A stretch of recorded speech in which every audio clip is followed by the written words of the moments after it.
Assalamualaikum. Selamat datang di channel Kiai Real View. Kali ini kita jalan-jalan ke Benteng Fort de Kock. Untuk sampai ke Benteng Fort de Kock saya masuk dari Taman Kinantan Zoo.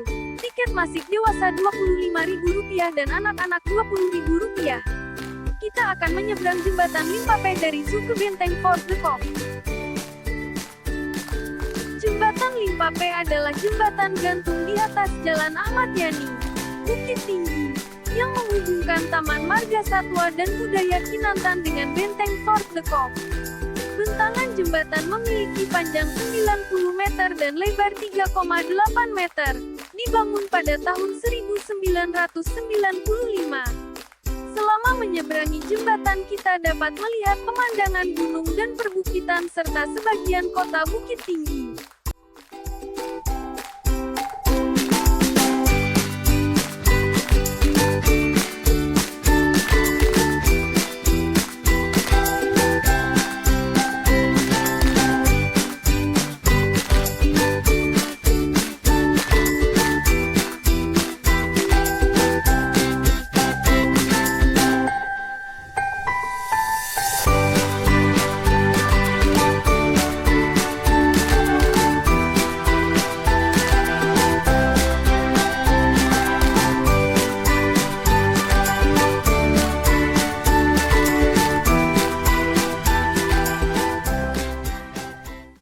Sudah sampai di ujung jembatan Limpape dan memasuki kawasan Benteng Fort de Kock. Benteng Fort de Kock adalah benteng peninggalan Belanda. Benteng ini didirikan oleh Kapten Boer pada tahun 1825 pada masa Hendrik Marcus de Kock sewaktu menjadi Komandan Der Troeven dan Wakil Gubernur Jenderal Hindia Belanda. Karena itulah benteng ini terkenal dengan nama Benteng Fort de Kock. Benteng yang terletak di atas Bukit Jirek ini digunakan oleh tentara Belanda sebagai kubu pertahanan dari gempuran rakyat Minangkabau terutama sejak meletusnya Perang Paderi pada tahun-tahun 1821 sampai tahun 1837. Di sekitar benteng masih terdapat meriam-meriam kuno periode abad ke-19. Pada tahun-tahun selanjutnya, di sekitar benteng ini tumbuh sebuah kota yang juga bernama Fort de Kock, kini Bukit Tinggi.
adalah salah satu meriam peninggalan Belanda. dan ada beberapa lagi di depan.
Kita sudah keliling di lokasi benteng Fort de Kock dan kembali lagi ke jembatan Limpape dan nantinya akan keluar melalui Kinantanzu. Terima kasih sudah mampir ke channel ini dan nonton video ini. Jika berkenan mohon subscribe, like dan komen.